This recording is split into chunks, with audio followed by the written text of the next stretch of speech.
ఎలాంటి పేషెంట్ అయినా సరే తినే ఫుడ్ ఏదైనా ఉందనంటే ఇదిగో ఇదే. మా ఊర్లో అయితే దీనికి సోలుని అంటారు, ఇంకొంతమంది ఊర్లో అయితే రాగులు అంటారు. ఒక్కొక్క ఊర్లకు ఒక్కొక్క పేర్లు అనమాట. అంతేకాకుండా పల్లెటూరులో ఉండే వాళ్ళకి మంచి అవకాశం ఒకటి ఉంది. అదేంటో తెలుసా, ఇదే సోలుతలు మొక్కలు నిప్పుల మీద కాచుకొని తింటే చాలా అంటే చాలా టేస్టీగా ఉంటుంది. అంతేకాకుండా ఇదే మొక్కలు ఇలా నలిపితే చిన్న చిన్న పచ్చి పచ్చిగా ఉన్నాయే, ఇలా తినడం వల్ల మంచి మంచి కసకసగా తీగా ఎంత టేస్టీగా ఉంటుందంటే అది తినే వాళ్ళకి అనుభవించే వాళ్ళకే తెలుస్తుంది అనమాట. సింపుల్గా చెప్పాలంటే పల్లెటూరులో ఉండే వాళ్ళకి మాత్రమే ఇలాంటి అవకాశం, ఇలాంటి తీదనం బాగా తెలుస్తుంది. అంతేకాకుండా చాలా మందికి సోలు వరకే తెలుసు, పచ్చిగా ఉండే వాళ్ళకి చాలా మంది తెలియదు కనుక ఈ వీడియో చేసి పెట్టాను. కానీ అది పిండి చేయడం వల్ల ఎన్ని ఉపయోగాలు ఉన్నాయో చాలా మందికి తెలియదు. దీనికోసం కూడా మళ్ళీ చెప్పేస్తాను చూడండి.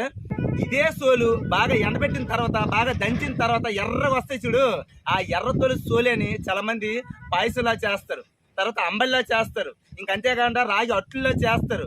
దీనివల్ల వచ్చే ఉపయోగము బీపీ షుగరు ఇది కాదు అది కాదు, బాడీ కూడా చాలా హీట్ అయిపోతాయి కదా ఒక్కోసారి. మీ తెల్లవారింటి గడుపున మంచిగా రాగి జావా ఒక కనీసం 2-3 రోజులు తినండి, మళ్ళా మీ మూత్రం కూడా ఎంత ఎల్లోలో వస్తుందో మళ్ళీ తిరిగి వైట్లో వచ్చేస్తుంది అనమాట. అంటే బాడీ ఎంత కూల్ చేస్తుంది అనమాట. దీంట్లో కెపాసిటీ అంత ఉంది. అంతేకాకుండా చాలా మంది డైట్ ప్లాన్ చేస్తారు కదా, ఆ డైట్ ప్లాన్ లో చేసినప్పటికీ ప్రతి ఒక్క డాక్టర్లు ఈ సోడి అంబలే తినమని చెప్తారు. అది తినడం వల్ల వెయిట్ లాస్ కూడా చాలా అంటే చాలా మంచిగా తయారవుతుంది అనమాట. సింపుల్ గా చెప్పాలంటే మీ అవయవాన్నే సరిచేసే గుణాలు ఏదైనా ఉందనంటే ఈ సోలే. అంతేకాకుండా మన ఆరోగ్యాన్ని మనమే కాపాడుకోవాలి అంటే ఇలాంటి న్యాచురల్ ఫుడ్ ప్రతి ఒక్కరు ఆస్వాదించాలి, సేవించాలి. ప్రతి ఒక్కరు ఆరోగ్యం ఉండాలి.